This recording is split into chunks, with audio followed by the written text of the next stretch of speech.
आज हम पढ़ने वाले हैं chemical property of alkene.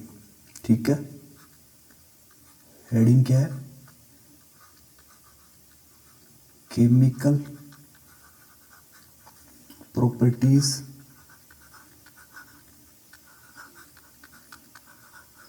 Of alkene.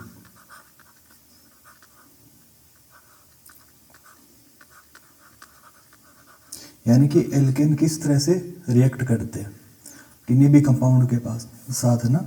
तो जनरली क्या होते हैं, एल्केन क्या होते हैं, इनर्ट होते हैं, है ना। Generally alkane are inert.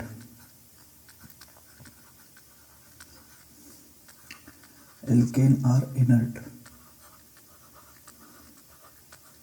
है ना।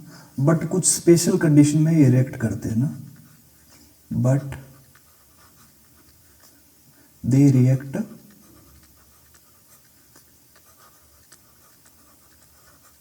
Special condition in some special condition, और वो ही आज पढ़ने वाले हैं ना, स्पेशल कंडीशन, है ना। तो एनसीईआरटी एक लाइन लिखती है कि यार ये ना एल्केन जनरली ना रिएक्ट नहीं करते, ना तो वो एसिड के साथ रिएक्ट करते, ठीक है, ना वो बेस के साथ रिएक्ट करते, ना वो ऑक्सीडाइजिंग एजेंट के साथ रिएक्ट करते हैं, और ना वो रिड्यूसिंग एजेंट के साथ जनरली रिएक्ट नहीं करते। Generally not react, not react, but कुछ स्पेशल कंडीशन होती है जिनमें ये क्या कर देती है, रिएक्ट कर जाते हैं। तो सबसे पहले अपन एल्केन की रिएक्शन देखेंगे, तो वो होती है सब्स्टिट्यूशन रिएक्शन, है ना। Substitution reaction,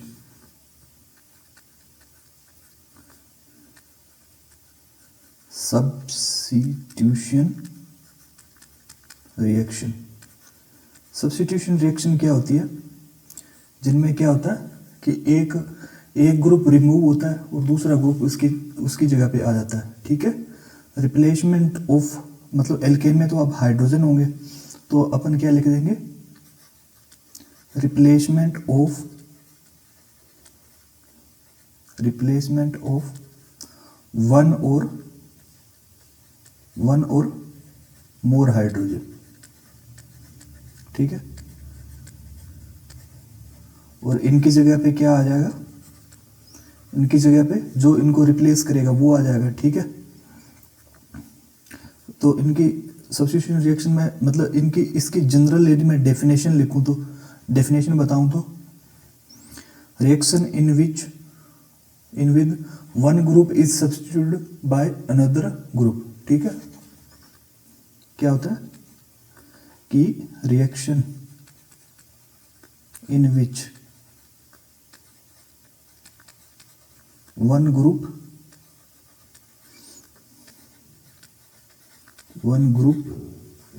is substituted by another group,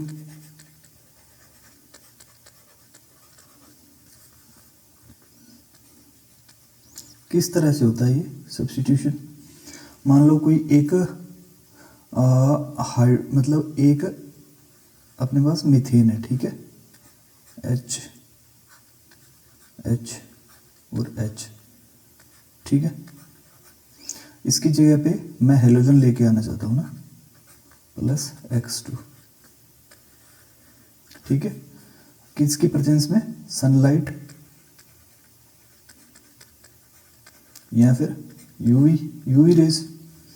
तो क्या होगा कि ये एक हाइड्रोजन क्या हो गया, रिप्लेस कर देगा, और इसकी जगह पे क्या आ जाएगा, हेलोजन आ जाएगा। तो ये रिएक्शन ऐसे होगी कुछ,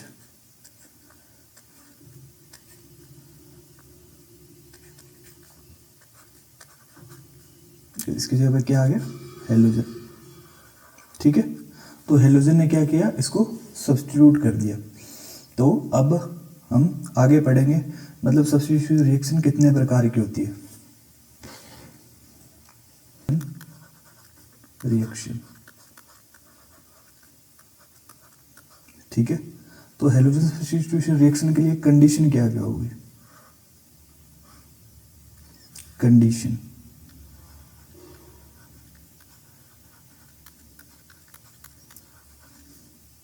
कंडीशन होगा इसमें, एक तो हायर टेम्परेचर होगा ना, टेम्परेचर और हाई। कितना टेम्परेचर होगा? जनरली क्या होता है 573 केल्विन से 773 केल्विन तक होता है। ठीक है, और क्या होता है, या तो टेम्परेचर की प्रेजेंस में होगा या फिर सनलाइट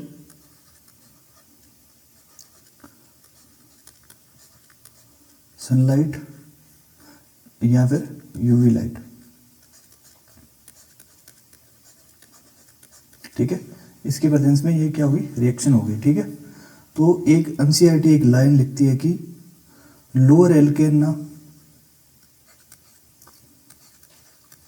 लोअर एल्केन, ठीक है, लाइक CH4 ना, they don't show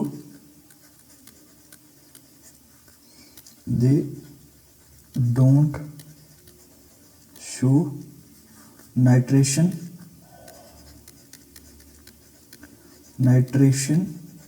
और सल्फोनेशन।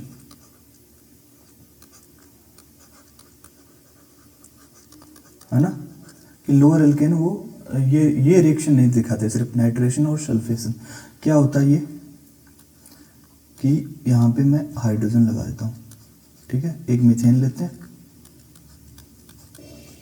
ठीक है, प्लस मैं नाइट्रेशन करवाना चाहूँ उसका HNO2 के प्रेजेंस में, तो क्या होगा कि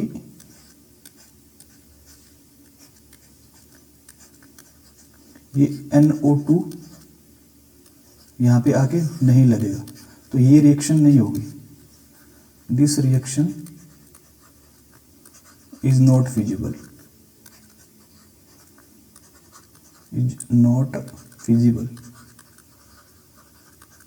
सेम ऐसा होगा कि यहाँ पर मैं H2SO4 ले लेता हूँ, H2SO4, तो क्या होगा कि यहाँ पे SO4 आके कंबाइन नहीं होगा, SO4 आके भी नहीं लगेगा। तो ये एनसीईआरटी की एक लाइन है। ठीक है, तो अब हम पढ़ने वाले हैं हेलोजिनेशन क्या होता है। ठीक है, हेलोजिनेशन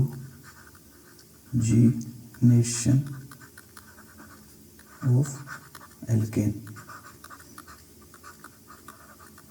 ठीक है, हेलोजिनेशन एल्केन क्या होती है, सब्स्टिट्यूशन रिएक्शन होती है ना, सब्स्टिट्यूशन रिएक्शन होती है। क्या होता है इसके अंदर, इसके अंदर मैं एक मीथेन लेता हूं। ठीक है,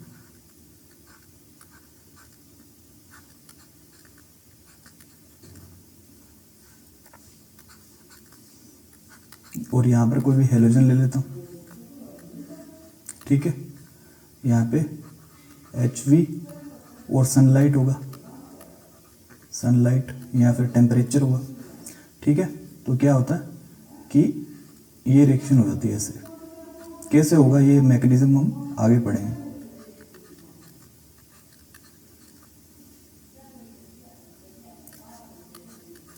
ठीक है, अब सेकंड स्टेप में क्या हो सकता है कि सेकंड स्टेप में जो अपने पास एक नई स्पीसीज बनी है ना, ये वाली,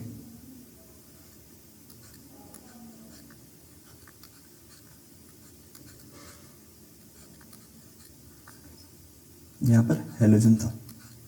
ठीक है, ये दूसरे हेलोजन के साथ रिएक्ट करेगी, और यहाँ पे भी क्या, HV और सनलाइट या फिर टेम्परेचर। ठीक है, ये यहाँ पे कुछ ऐसे भी दे के पूछ लेगा, 573 से 700 कितना बताया मैंने, 773 केल्विन, है ना। तो क्या होगा सेकंड स्टेप में, यहाँ पे कोई दूसरा हेलोजन आ जाएगा।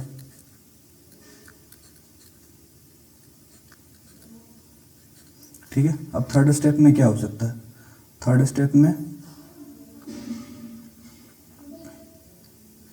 जो अपना ये स्पीसीज बना है,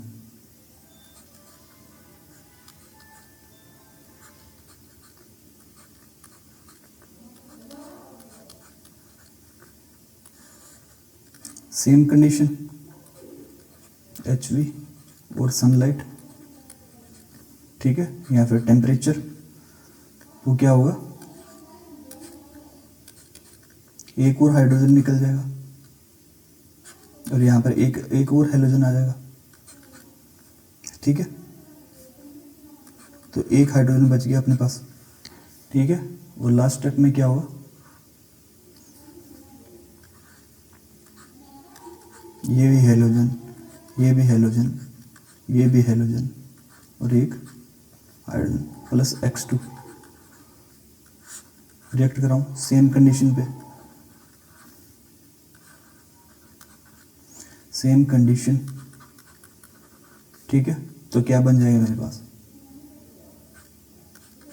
यहाँ भी हेलोजन, यहाँ भी हेलोजन, यहाँ भी हेलोजन, यहाँ भी हेलोजन, ठीक है। और प्लस में बाई प्रोडक्ट क्या बन गया, H और X, HX plus HX plus HX plus HX, है ना। यदि मैं एक्सेस में, ये रिएक्शन कब होती है, जब एक्सेस में हेलोजन हो अपने पास, एक्सेस में हेलोजन। और कौन सा स्पेशली कौन सा हेलोजन लेना है यहाँ पे, Cl2 लेना, ठीक है। तो अब आगे देखते हैं कि रेट ऑफ रिएक्शन किस तरह, order of rate of reaction,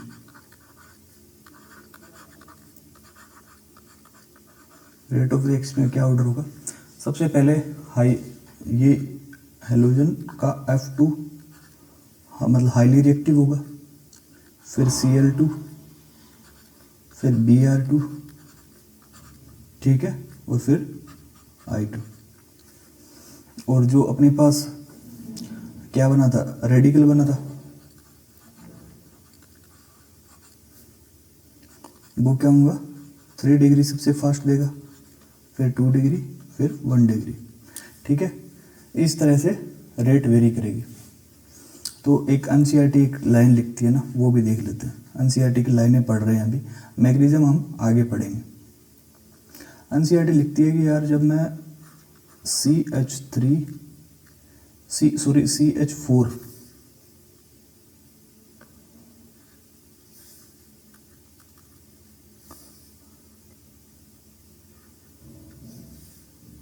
NCERT बोलती है कि यार जब मैं CH4 को रिएक्ट करवाता हूँ F2 के साथ, है ना, या फिर यहाँ पर सनलाइट और HV और टेम्परेचर, तो ये बन जाता है मेरे पास CH3F प्लस HF। तो इस रिएक्शन की खास बात क्या है कि ये हाईली वोलेटाइल होती है, हाईली वायलेंट होती है, हाईली वायलेंट, सॉरी वोलेटाइल के लिए हाईली वायलेंट होती है, मतलब बहुत तेजी से रिएक्ट करता है। और क्या होता है, अनकंट्रोल होता है,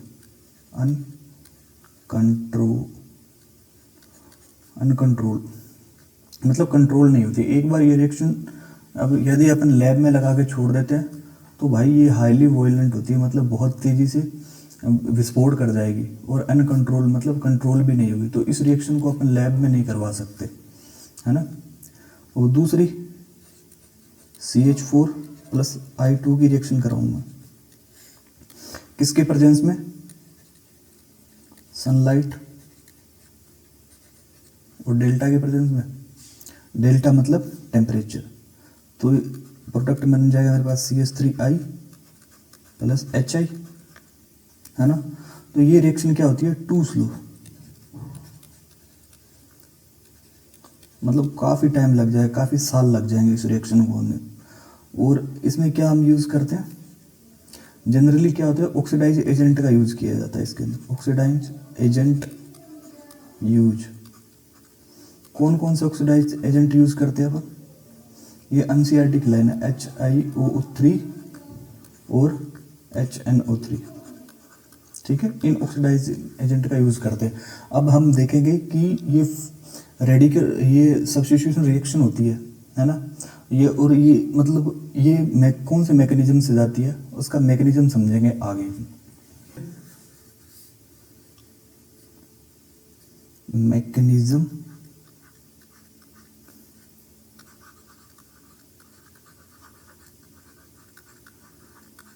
मैकेनिज्म पढ़ेंगे कौन सी, फ्री रेडिकल सब्स्टिट्यूशन की, फ्री रेडिकल सब्स्टिट्यूशन रिएक्शन की मैकेनिज्म पढ़ने वाले हैं। इंपॉर्टेंट है, ठीक है। मैं यहाँ पे लिख देता हूँ इम्पोर्टेंट।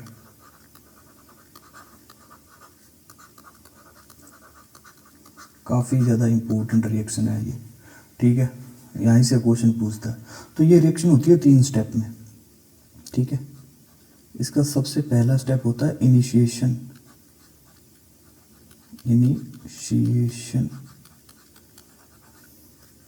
ठीक है। इनिशिएशन में क्या होता है कि यार अपने पास रेडिकल का फॉर्मेशन होता है, ठीक है। तो मैं लिख रहा हूँ रेडिकल इंक्रीज। रिएक्शन का ओवरव्यू, मैकेनिज्म का ओवरव्यू दे रहा हूँ थोड़ा सा ताकि आपको समझ आ जाए, ठीक है। 0 से 2 रेडिकल बन जाते हैं अपने पास, ठीक है। सेकंड स्टेप होता है प्रोपोगेशन।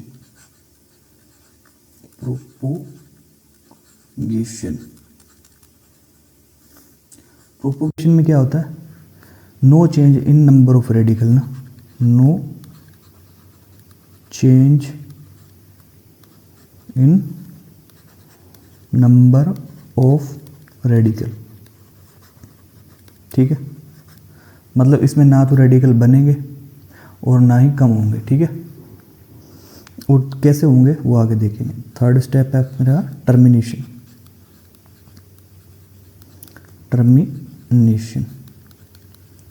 टर्मिनेशन में क्या होता है कि लॉस हो जाता है, लॉस्ट ऑल रेडिकल, ठीक है। ये रिएक्शन का मैकेनिज्म का ओवरव्यू है, ठीक है। तो अब हम पढ़ने वाले हैं स्टेप बाय स्टेप, इसकी मैकेनिज्म देखने वाले हैं। मैकेनिज्म,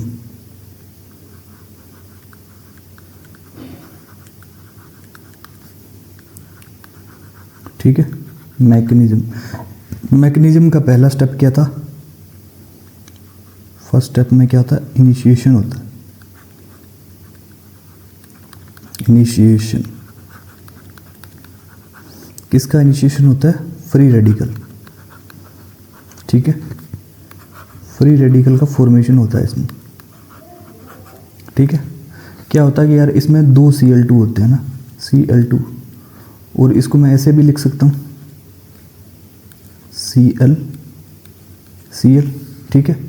तो इसमें क्या होता है कि किसकी प्रेजेंस में होती है लाइट, सनलाइट या फिर हीट की प्रेजेंस में होती है। तो क्या होता है कि इसमें बॉन्ड का क्या होता है, होमोलाइटिक क्लीवेज होता है, बॉन्ड आर क्लीवेज होमोलाइटिकली। तो इसमें क्या होता है कि एक बॉन्ड इधर खिसक गया, ठीक है, दूसरा बॉन्ड इधर खिसक गया, ठीक है, 2 बॉन्ड टूट गए। तो क्या होता है कि फ्री रेडिकल बन गया अपने पास, 2 फ्री रेडिकल। और मैं इसको ऐसे भी लिख सकता हूँ 2Cl-, ठीक है। इस तरह से इनिशिएशन में फ्री रेडिकल का फॉर्मेशन होता है, ठीक है। सेकंड स्टेप क्या होता है अपने पास, प्रोपोगेशन।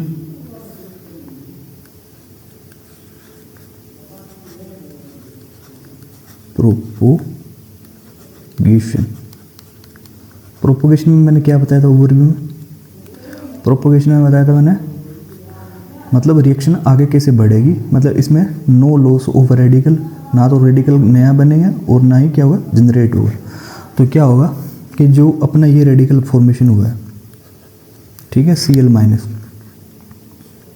Cl रेडिकल माइनस नहीं, सॉरी, Cl रेडिकल बना है वो किसके साथ रिएक्ट करेगा, एल्केन के साथ, H H H और H। और यहाँ भी क्या होगा कि मीथेन में होमोलाइटिक क्लीवेज होगा, एक इधर आ गया और एक इधर इलेक्ट्रॉन आ गया, ये बॉन्ड क्या हो गया, ब्रेक हो गया। तो क्या बन गया अपने पास,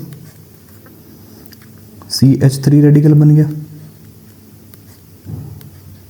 H H और H, और ये बन गया रेडिकल प्लस क्या बन गया, HCl। ठीक है, ये फॉर्मेशन हो गया। या फिर क्या हो सकता है कि यार ये रिएक्शन तो मतलब इसमें एक ही रेडिकल थोड़ी बनेगा, रेडिकल तो बहुत सारे होंगे इसके अंदर। तो क्या हो सकता है प्रोपोगेशन में, और क्या हो सकता है, सेकंड पॉसिबिलिटी ये है कि ये ऐसे बन ले, ये जो रेडिकल है अपना CH,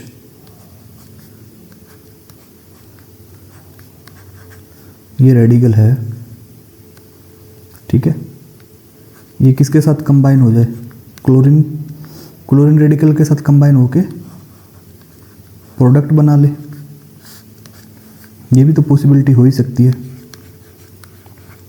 CH3 Cl बना ले। ठीक है, ये भी पॉसिबिलिटी हो सकती है। तो अपन अब लास्ट स्टेप पढ़ने वाले हैं कि टर्मिनेशन कैसे होता है, मतलब ये रिएक्शन एंड कैसे होती है।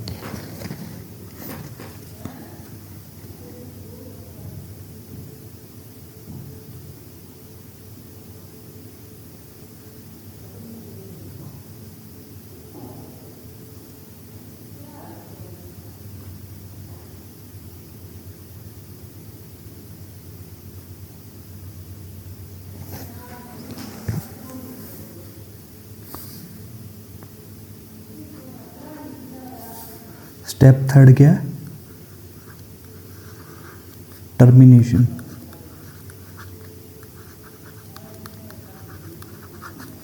टर्मिनेशन के अंदर क्या होगा, रेडिकल क्या हो जाएंगे, सारे डिस्ट्रॉय हो जाएंगे, रेडिकल डिस्ट्रॉय, जितने भी ओल्ड रेडिकल डिस्ट्रॉय हो जाएंगे। टर्मिनेशन में क्या होगा कि एक पॉसिबिलिटी ये हो सकती है कि जो अपने पास Cl रेडिकल बने थे, ठीक है, वो Cl2 बना ले। ठीक है, सेकंड पॉसिबिलिटी क्या हो सकती है, सेकंड पॉसिबिलिटी ये हो सकती है कि यार जो अपने पास था CH3 था, CH3 रेडिकल था, ठीक है, प्लस रिएक्ट करके क्या बना ले,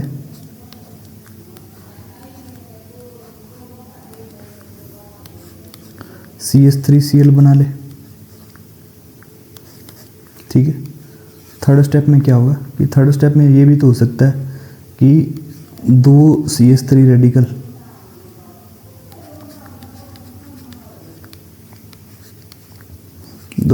रेडिकल आपस में कंबाइन होकर क्या बना ले, CH3 बना ले। ठीक है, ये सारी पॉसिबिलिटी हो सकती है।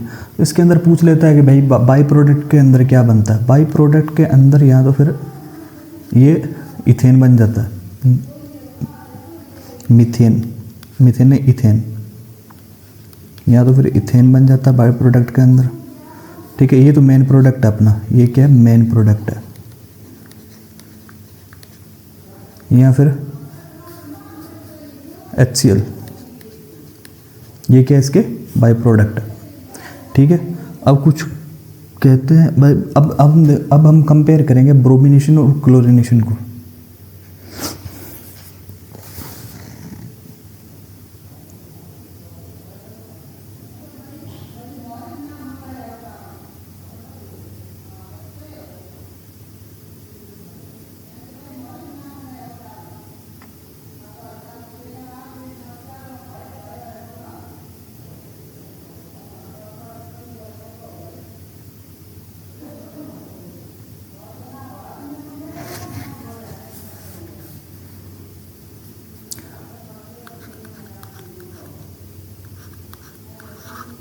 Comparison of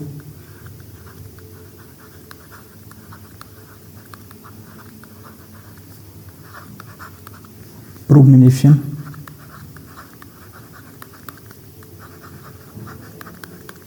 versus chlorination.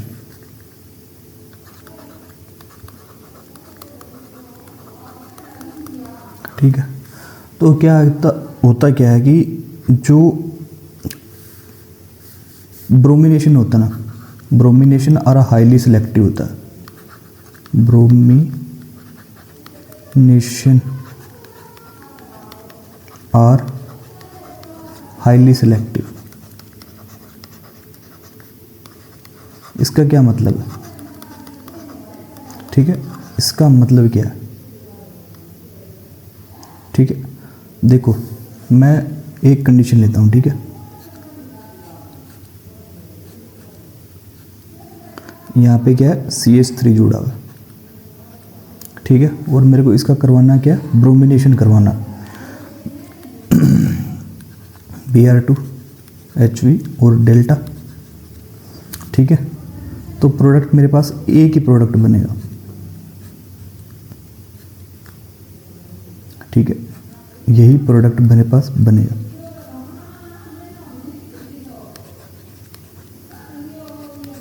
Plus HBr। ठीक है, और जब मैं क्लोरीनेशन करवाता हूँ, क्लोरीनेशन जब मैं करवाता हूँ, या मान लो यहाँ पे CH3 और मुझे करवाना क्या, क्लोरीनेशन HV और डेल्टा। ठीक है, तो क्लोरीनेशन में मेरे पास क्या क्या प्रोडक्ट बनेगी, मिक्सचर ऑफ प्रोडक्ट बन जाएगी, मतलब बहुत सारे प्रोडक्ट बन सकते हैं। मेरे पास ये भी प्रोडक्ट बन सकता है, CH3 Cl। ठीक है, और ये भी प्रोडक्ट बन सकता है मेरे पास, CH3 Cl, ये भी प्रोडक्ट बन सकता है मेरे पास।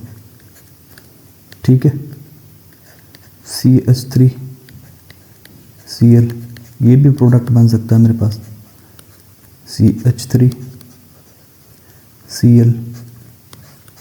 ठीक है, और ये भी प्रोडक्ट बन सकता है मेरे पास,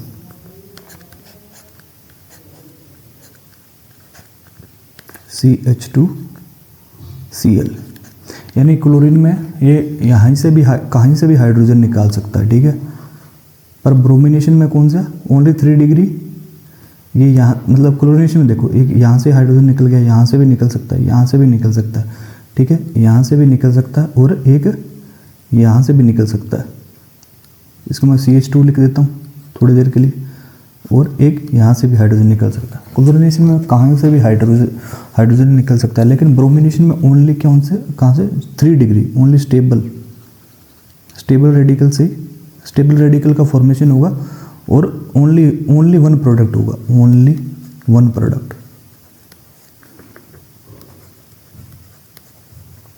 ठीक है, तो इसका ध्यान रखना है इसके कंपैरिजन का।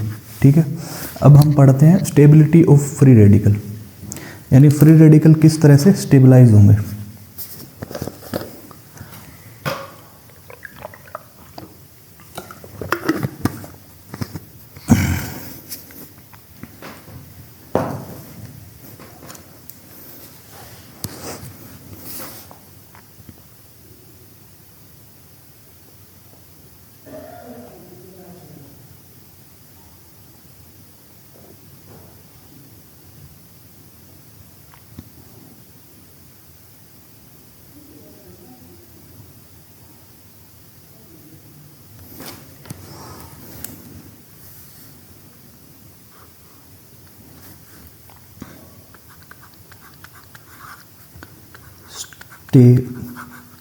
Stability of free radical.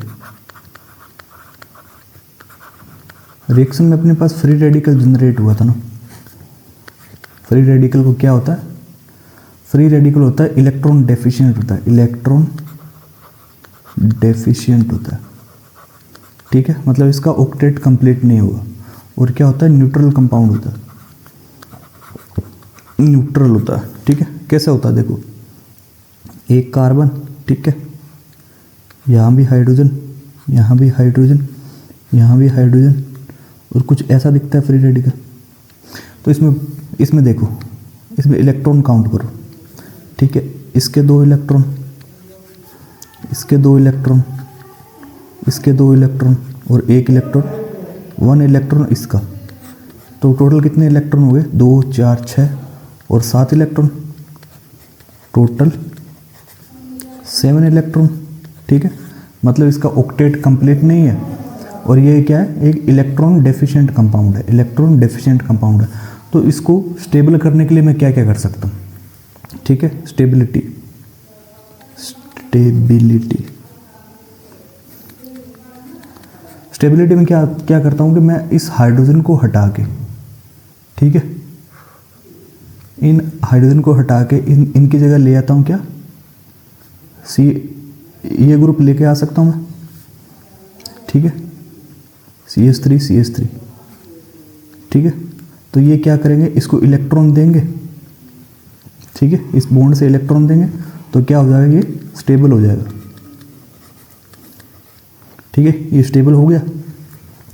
तो इसकी स्टेबिलिटी हम चेक करें तो सबसे स्टेबल कौन सा होगा? 3 डिग्री, फिर 2 डिग्री, फिर 1 डिग्री, फिर मिथाइल,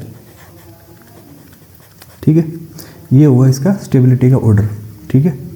और किससे हो सकता है? ये रेजोनेंस स्टेबलाइज भी हो सकता है,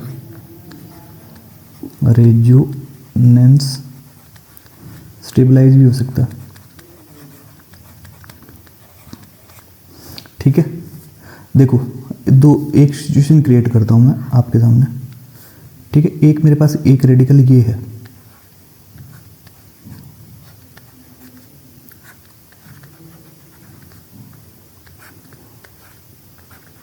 ठीक है, एक मेरे पास ये रेडिकल है, और एक रेडिकल है मेरे पास ये,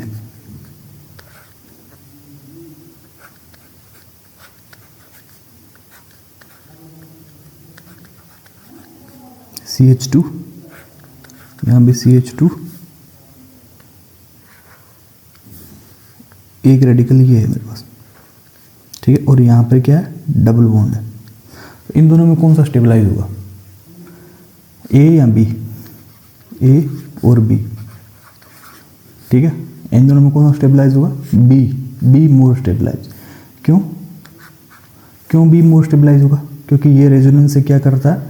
ये इसको इलेक्ट्रॉन डोनेट कर देता है, ठीक है।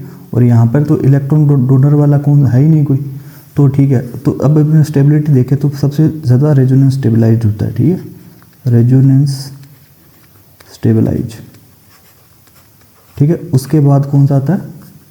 3 डिग्री, 2 डिग्री और 1 डिग्री वाले आते हैं, ठीक है। ये इसकी स्टेबिलिटी का ऑर्डर होता है।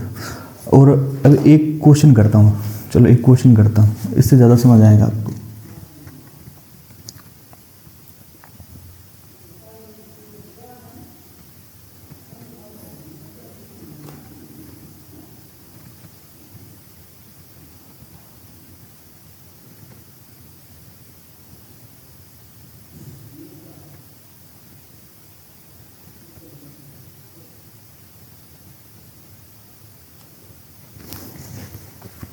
कि मेरे पास एक क्वेश्चन है, ठीक है, अपने को स्टेबिलिटी ऑर्डर कंपेयर करना है।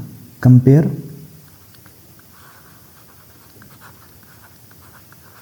Stability order, stability order. तो अलग अलग रेडिकल है अपने पास, ठीक है। एक ये रेडिकल है, ठीक है, और यहाँ पर हाइड्रोजन है, ठीक है। एक रेडिकल ये है मेरे पास,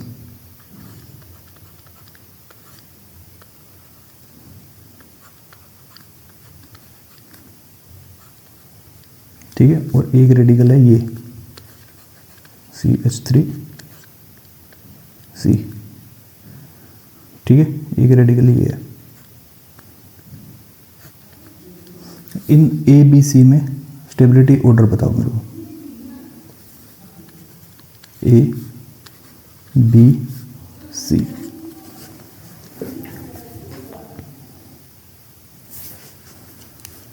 चल ठीक है, मैं बताता हूँ।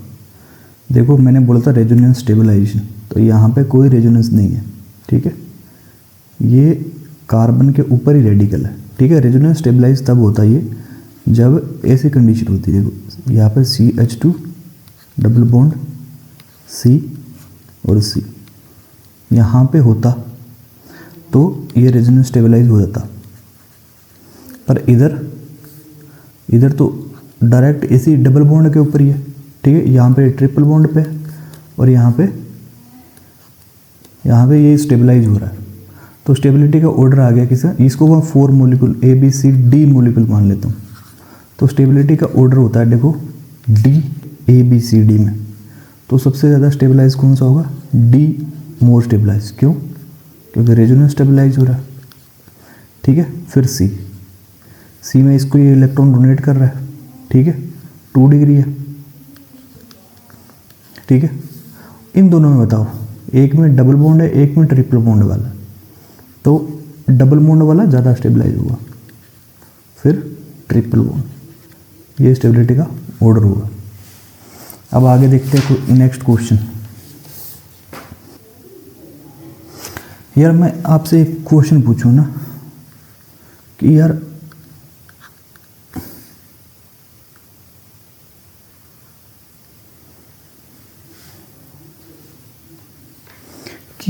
फ्री रेडिकल में हमें हीट और लाइट की क्यों ज़रूरत पड़ती है। Why we required, general question है मेरा, वाई वी रिक्वायर्ड टेम्परेचर और सनलाइट, ठीक है। क्यों होता है, क्योंकि यार जब भी हम किसी बॉन्ड को तोड़ते हैं ना, बॉन्ड ब्रेकिंग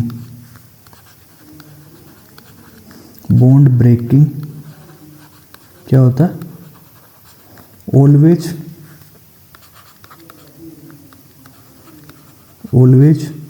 रिक्वायर्ड हीट,